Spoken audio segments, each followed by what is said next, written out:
I know you have a Fab Lab at MIT. How do you cooperate with Fab Lab and your courses? So the bigger movement is the maker movement, right? Fab Lab is just one kind of way in the to do a maker movement. So we have a maker czar at MIT. His name is Martin Culpepper, and I work with him. And Fab Lab is one kind of variant of that.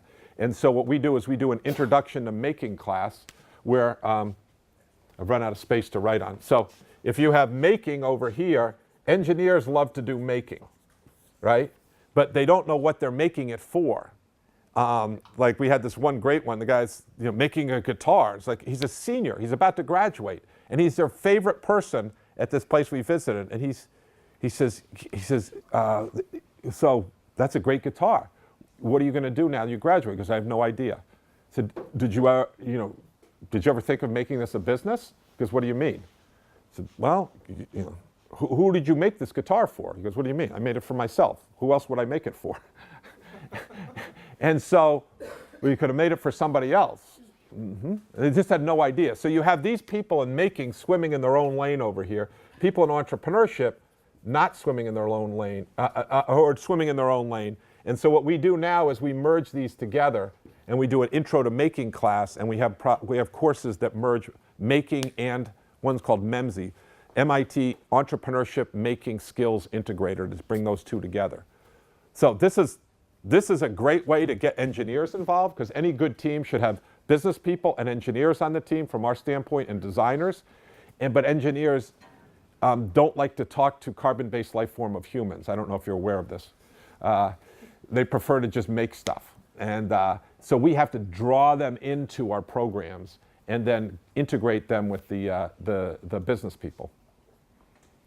Is there a pattern of which 24 steps are the most challenging for people? Or does it depend on the person? Yeah. No, everyone asks, what's the most important step? The most important step is you get started. The most important step is step one. Because then once they get step one, it all of a sudden changes. Because what usually people do is they say, I have an idea, this idea is good for you. And then we have to change them to go from their idea to seeing the world through the customer's eyes and building something back. Because just like I said, there's no business without a paying customer. So the most important step is the first step to get them to stop seeing the world through their eyes and seeing the world through the customer's eyes. That's step one. So it inverts the thinking, which is very hard for people. Especially entrepreneurs. I ran my own business for 4 years, and I can see myself in that picture of the Lamborghini and the Volvo, because you set up a business with an idea, so you have the market, and then you have someone who wants to buy something which is a little different. And if you spend time on that, you lose focus on that. Right. But that's your income. And that's the problem. That's the problem. That's the problem. What you just said is, I've taken the Volvo. I'll sit here and say, you shouldn't take the Volvo. But sometimes I had to take the Volvo because if you run out of oxygen, you're dead, right? You can't do any good. But you should, but what I didn't do before I ran into the Volvo problem was understand who exactly was my customer, and then how do I go out and get them and more systematically go after them. If I just sit back, it's like me going into I go in the middle, first thing in the morning, and I don't have a list of things to do. I carry a list of things I have to do. If I don't, and if I just go in and I open up my email, my day will be driven by what other people want me to do, and I'll take the Volvo all the time, right? Whereas if I come in and say, I know what I need to do. I need to get this, this, and this done, and I'll look at my email between 10 and 10:30, and I'll respond to that stuff, and if it's related to these things, I'll do it. But that's discipline. That's discipline. And by the way, in all honesty, I didn't have it at IBM. Because in a big company, it's not based, I never had to worry about making payroll. But as a startup, I had to worry about making payroll, because my first company, the only reason we made payroll is because I paid for it. And then thereafter, I realized if I want to do that, I have to focus on these very important things like this, who's the customer, and not take the other one and focus on that. But this problem is Volvo and Lamborghini. Some of my students, unfortunately, don't remember all the 24 steps. You'd be shocked to know that. But they will call me up 5 years later and they'll say, Bill, I just had the Volvo thing and I didn't take it.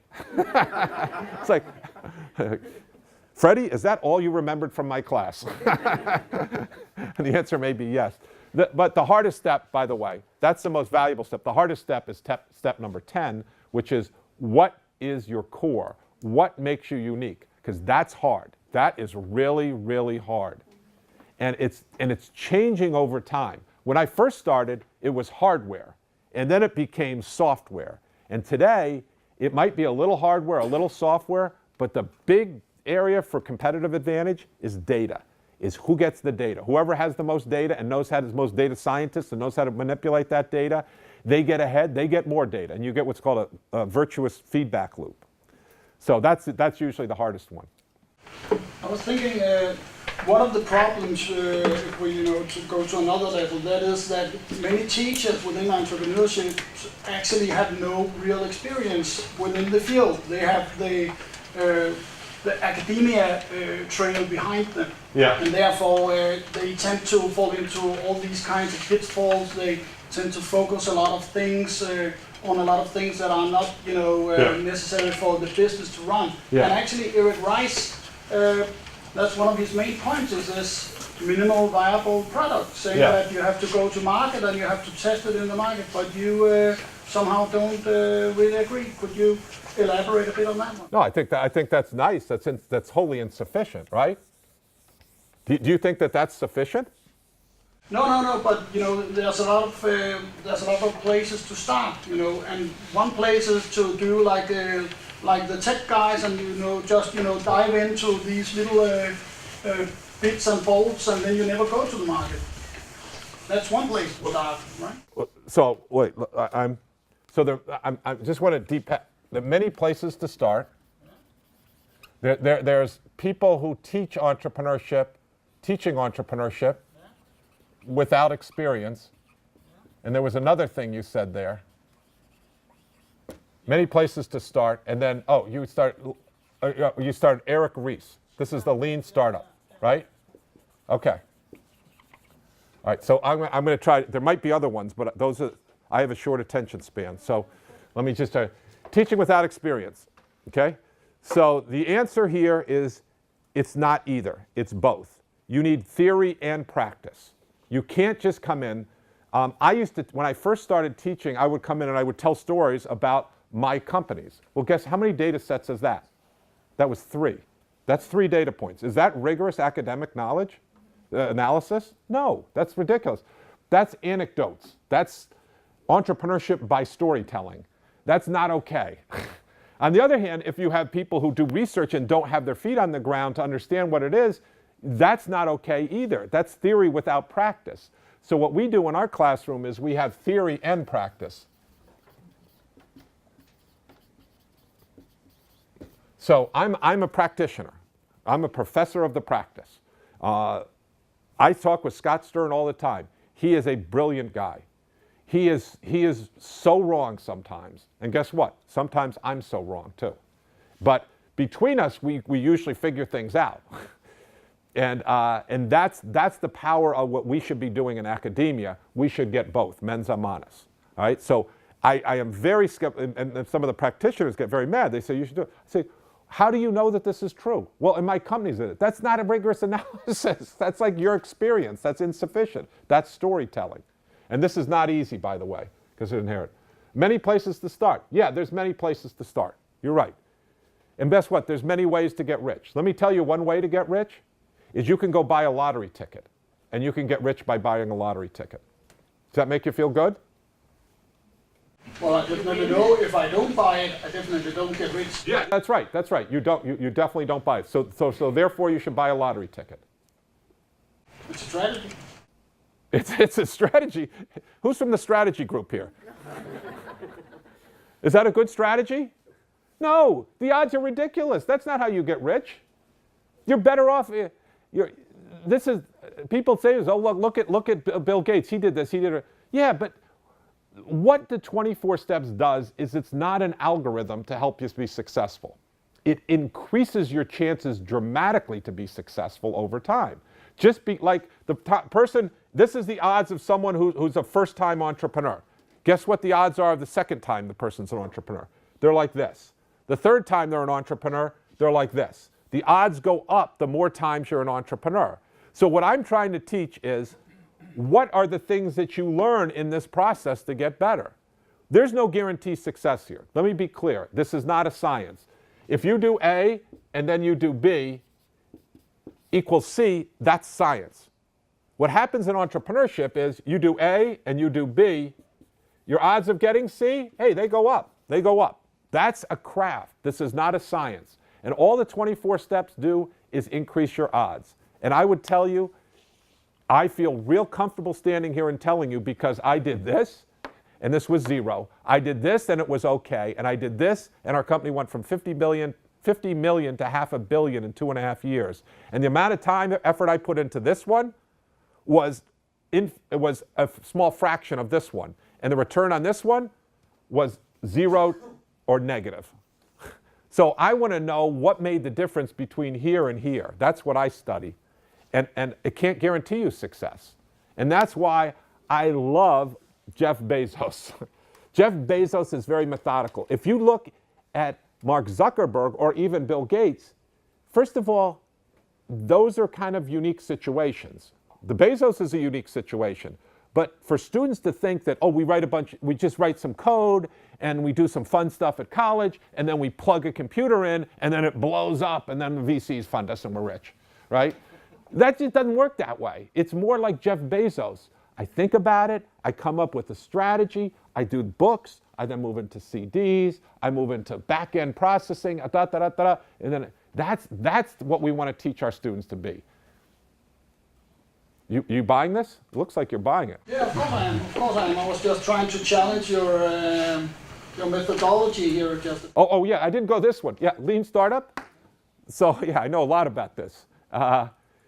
So what was your question? Just do something. Read my thing about in TechCrunch about our dangerous obsession with the MVP. Our dangerous obsession with the MVP.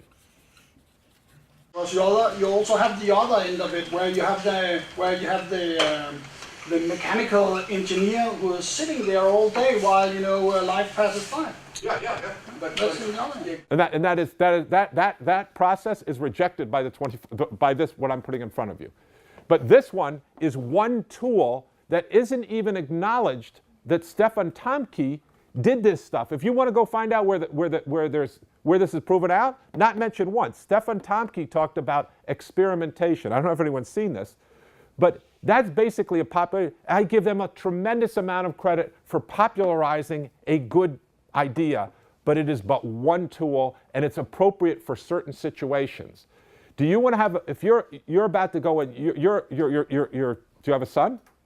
Actually, we have 3 kids. Okay. So how would you feel if you went in and your son needed brain surgery and you went in and someone was there saying, we use the lean startup methodology. We're going to have a minimum viable product working on your son and give us some feedback on how it works. Especially if your son dies, we'd like to know why it didn't work because we learned from failure.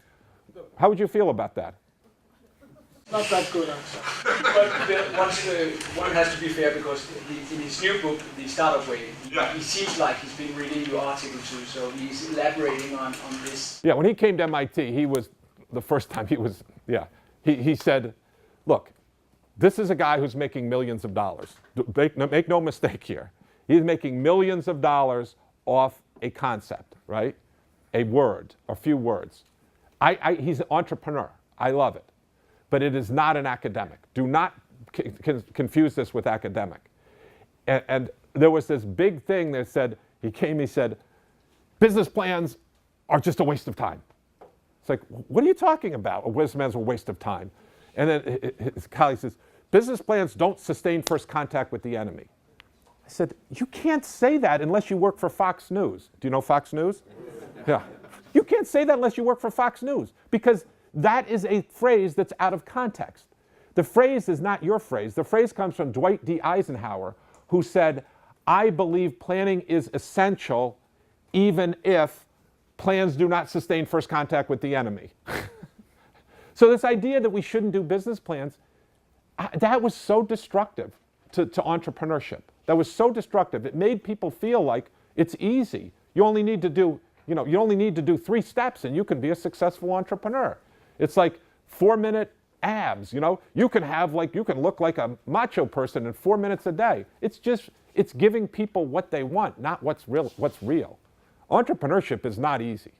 Now, are there good things about running experimentations early on in the process to learn things? Absolutely. Is that one tool, important tool? Absolutely. Is it the only tool? Absolutely not. And should you run around outside of that saying plans aren't worthwhile at all? VCs don't. I don't care if VCs read it. I care whether my entrepreneurs understand what the business is really about, because the VC has a portfolio of 50. My entrepreneur, their portfolio is 1. And things are going to change. I'm a sports person. You never go into a game without a plan. Does that plan ever going to work? Never. It's never, with 100% certainty, it will not work exactly as you plan. But it's critically important so that if something happens, you know how to adjust. Sorry, I'm super passionate about entrepreneurship education. But there is something about this with the business planning, because there's about we live in a time which is quite exponential, and what we've seen is business plan is built up of interpretation of the future in a linear way. And I think it's to be fair that this about putting too much effort into the business planning is a killing thing, while the go and try and error is good to that, because we move faster into the market, and as I think we agree on, customers are like oxygen, so we need somehow to get out there fast. Business planning includes experimentation. This idea, just many interpreted it like doing 5 years plans, you know. Yeah, I understand that, but that's some people do that because it sounds good on a soundbite. To have a 50-page perfectly written business plan, that is old school. But business the concept so in this way, because it makes more sense than just.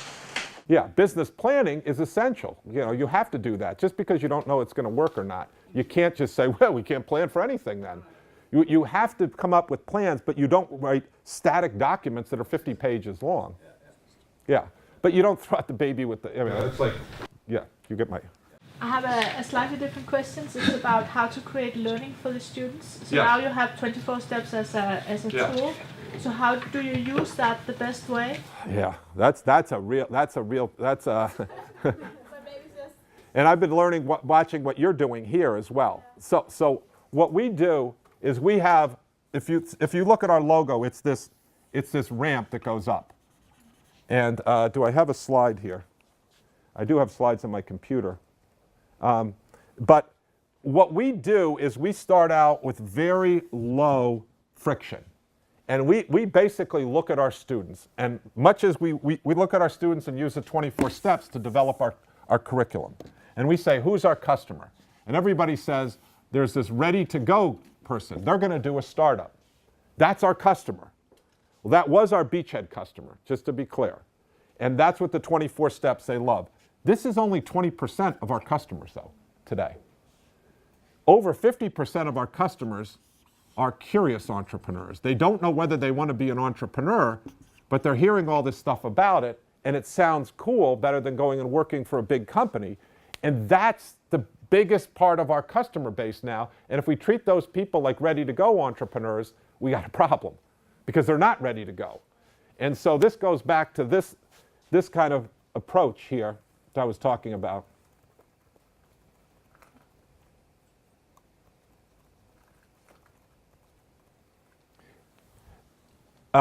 Ready-to-go entrepreneurs jump right in here.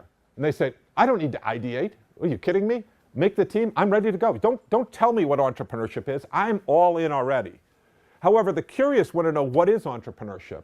How do I come up with an idea? What's a good idea? What's a bad idea? How do I get that initial team? And how do you figure out this is who I'm going to start a company with? Those are really important questions, and we need to address. And we address those in our class, and I'll get back to that in a second. The other ones are, we have ready to go, RTG -1. I want to be in a startup, but I don't know, I'm not going to start it right now. I want to go work in a startup first. The other one is we have the corporate entrepreneur, which I think is in more and more demand. And that's one of the things that if I could have written, and that's really what Reese is, that's where the money is, by the way. That's where Reese went, because that's where the money is. These people don't have money. Corporate entrepreneur. So if you deal with Korea, you deal with Japan, they got lots of money, but they don't have these new ideas. They're very risk averse. They're very unable to come up with breakthrough ideas. And the other one that is in ours now, we're going to update this, is Entrepreneurship Amplifier. These are people, if you want like detail on this, I have this, if you go out to SlideShare, I have the past, present, and future of entrepreneurship education. And this is someone who builds ecosystems in a corporation, like the persona is Esteban Lubinsky. He's got a family business, but he wants to make it much bigger. What does he do? Well, he's not starting a new company, so he's not a ready-to-go entrepreneur. He's got to take an existing company. And so he's going to recruit corporate entrepreneurs who want to start new ventures within his, and he has to work with these ready-to-go entrepreneurs outside of his company, what Henry Chesbrough calls open innovation. And so all of these people are our customers, and how do we address them? And so the way we look at it is we've got kind of these foundational classes we do, and then we have more advanced classes that people take. And the challenge is to go through the 24 steps in one semester is extremely hard for curious entrepreneurs. They first have to come up with an idea, they have to find a team, they realize the team's not right, and jamming that into a semester is really, really hard. So what we do for this ramp is they kind of go through the fall semester, and they'll take some classes, and then over this, there's a IAP period, which is January. There's other classes we have, and they increase in difficulty and they increase in friction. And then they'll have more advanced classes in the spring. And then in the summer, we have our full-on, this is Summer Accelerator. And this is what we call Delta V. And I could show you, that was the person I showed you at the previous one. That was from Delta V. And this is full-time for 90 days. And when they do this, they've achieved what we call escape velocity. We then kick them out of the house. It's like your kids graduate, time to go, see you later. And then we start the whole process over the next year, and we do this again.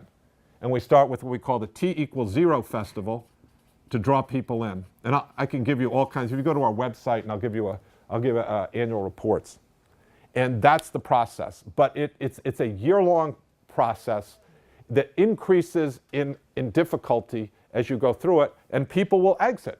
The curious might say, I've had enough, I got it, I don't want to do that now, maybe I'll do it later. And that's an unqualified success for us as educators. We have to acknowledge, our job is not to produce startups. Our job is to educate young people and to make them knowledgeable about what decisions they're making. And if they now understand what entrepreneurship really is, and they say, now's not the right time for me, that's okay. At least they know what they're doing. They're making a reasoned decision. I have a background in venture capital. Yes. I think this is a very good recipe for evaluating potential investment opportunities. Mm-hmm. But what I found, based on my experiences, which are anecdotes, is we could have the best business plan with all these details more or less described and would fit very well into the overall map. And then we had an entrepreneur whose managerial skills sucked. Yeah. Or he couldn't, he got into a fight with everybody he met. Or most often when things go wrong, it has to do with nothing like this, but personal issues. That's right. You're absolutely right. And all I'm talking about here is, I have this article called The Most Overrated Thing in Entrepreneurship, all right? So bear with me here. The least important thing in entrepreneurship of the 4 factors is the original idea. Everybody thinks the original idea is what matters with the startup. Not true. Absolutely not true. Just look at Matt Marks's research, or just think about it for a second. Was Facebook a breakthrough idea? No. There was Friendster, there was MySpace. Was Google a breakthrough idea? There was never a search engine before that. No, actually, there were tons of search engines before that. There was, we could go on and on. The original idea is a place that you start, and then you kind of go back and forth, because you figure out who the customer is. That's it, the market or customer. And I would argue that that's the second most important thing. I mean, it's the third most important thing. Figuring out who the customer is and then aligning yourself with that customer. But to do that, you have to have a process, which this thing is. That's the process to execute it, right? To do this. So this is 2. And what the most important thing is, without question, is team. And I don't know how to figure out what's the best team to tell people how to do that unless getting them to work together to start with an idea and then kind of navigate through it. And then what we do here is we talk about throughout this whole process, you know, we say, each time we say,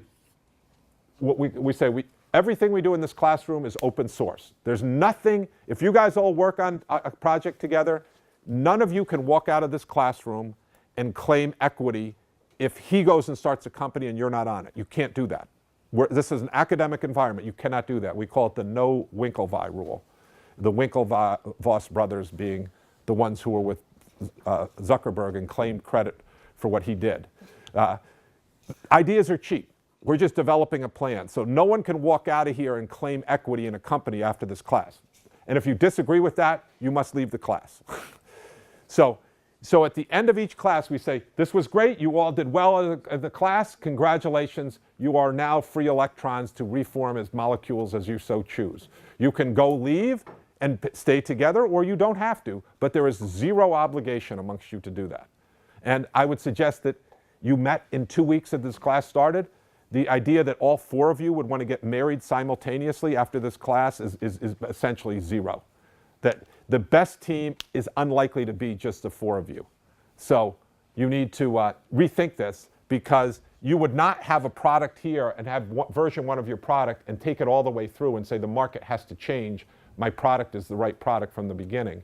You would have version 1 of your team, team version 1, team version 2, team version 3. At each point we say, now you should break up. You just entered the competition, reform your team, choose what you're going to do.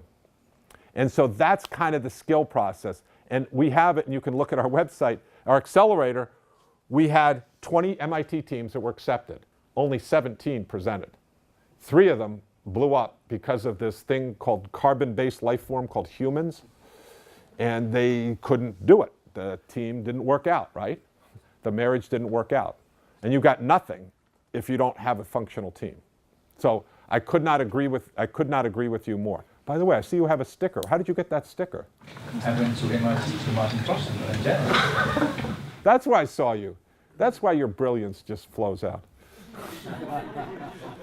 Bill, you were touching a little bit on it with the corporate entrepreneurs. Yeah. And that there seems to be sort of a growing interest from corporates in trying to sort of replicate or sort of create more innovation by replicating sort of startup environments. But so my experience is that it's quite difficult for them to sort of create the right setting. Yeah. Do you have sort of an opinion on what really needs to be, what are the key success factors in your mind for that to be possible? Yeah. Last question, Bill. Okay. So by the way, when I worked at IBM, I worked on the personal computer at the beginning, and there's actually a movie out now called Silicon Cowboys, if you're interested in this, and that talks about it. And I'm in that movie, not when I was young, but when I was older, describing what went on. So I saw firsthand. At that point, IBM, our competition was not any other computer company.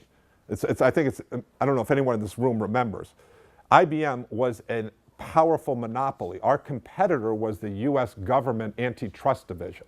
When I joined IBM in 1981, we were trained for almost 2 years how to make it appear like there was competition. Because they didn't want to continue to have these lawsuits against IBM. So I was there watching this thing firsthand, and I saw what happened with the dysfunction. This goes to the question of practice versus theory. I was there firsthand and saw this. And I hear now some of the stuff that's out there, and this is a huge opportunity, because what's happening is the startups are going to get the low-hanging fruit. But then you got to start moving up to things like energy and healthcare. And it's really hard to have like 4 people doing that in a garage, and you know, especially energy. And so you're going to have to reinvigorate corporates who have a lot of assets, a big balance sheet, you know, and distribution channels and the like. But there's inherent problems. Why? And this is the book that I was supposed to write, and I haven't done it, but we're teaching a class about it. Is because a startup, a big corporation, has customers. It has products. It has assets. It has stakeholders that it responds to, especially owners, right? Right? It has an organization that exists. A startup has none of these. A startup is aspiring to be this, So the good news is you have everything that a startup wants. The bad news is you have all the stuff that a startup wants, but doesn't realize that once it gets it, it makes it less flexible. And there's a whole bunch of inertia in this systems and incentives to go into this system, especially today. Because if I have a student at MIT and they have a choice of where they're going to go, where do you think they're going to go? If they're above average. If they're above average, they're sure as heck going to go here. If they're below average, where do you think they want to go?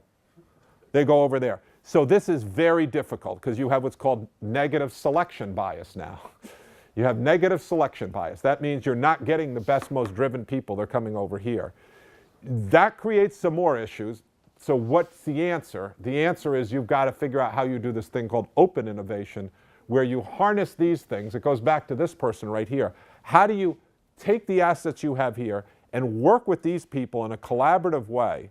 And that's hard because the incentives are very, very difficult. And people don't really understand. They say, well, these corporations, they're just terrible people. They have too much, you know, they're too conservative.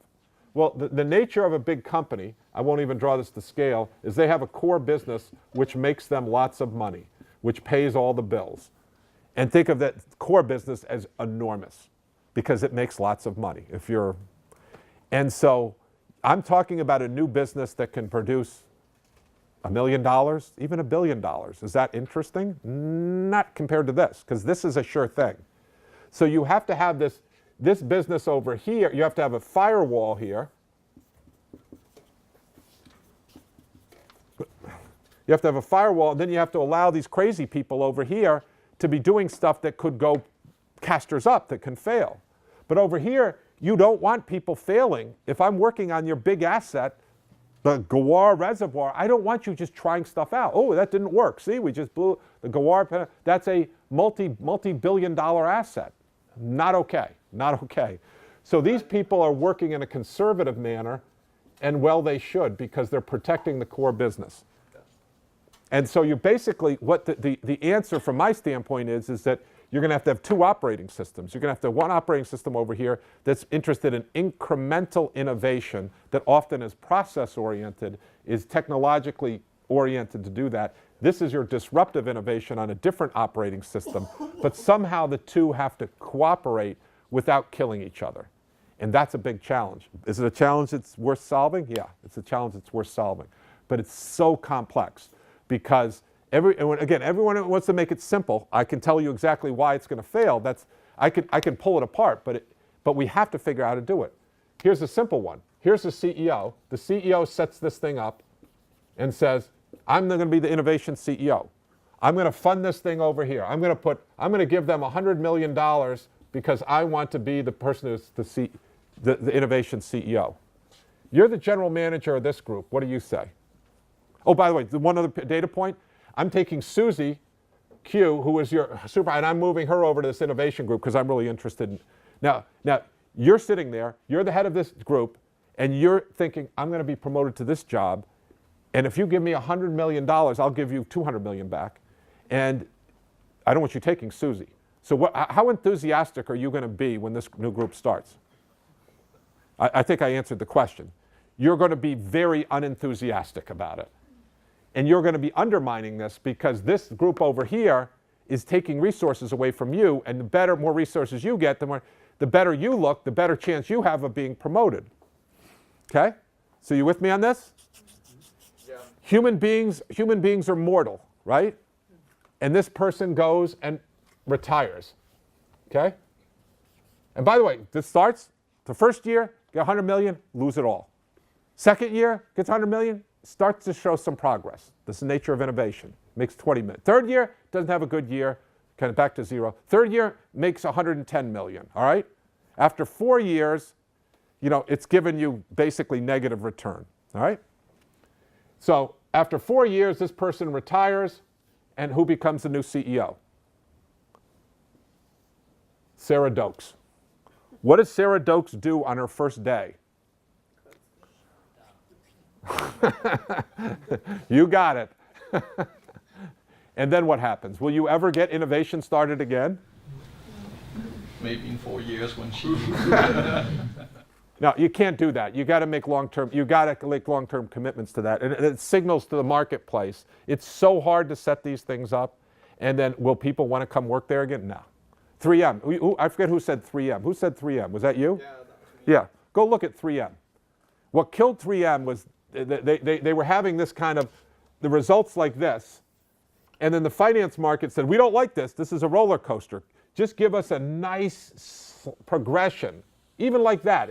This one looks like that, but it has too many bumps in it. And so what do? You bring in someone who knows Six Sigma, because they take all the perturbations out of us, and that's exactly what they did. And guess what? That line started looking like that, and he was a hero and got promoted and went out to Boeing. And then they opened up the innovation thing when it was all done, and what was in there? Nada. Because the first thing you do is every time things don't look good, you get rid of that R&D project, you get rid of that.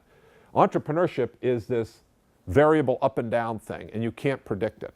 It's the exact opposite of Six Sigma. So you want to kill innovation? Implement Six Sigma across your organization. Does Six Sigma make sense? It's a good tool for manufacturing, not for innovation, not for an entire company. No, so I mean, to me, at least in my experience, it's almost as if you need to sort of find a way of having two different cultures sort of coexist. Yeah. Yeah, that's operating system. Operating system 1, operating system 2. The problem is that you need this firewall so that these people, they do get the needs of this, and they do send back refined products at the end. It can't be just decoupled. This business, they can't be in the business of oil, and these people are in the business of, Game Boys over here. There has to be some synergies between it. I'm being pulled off. Well, thank you all.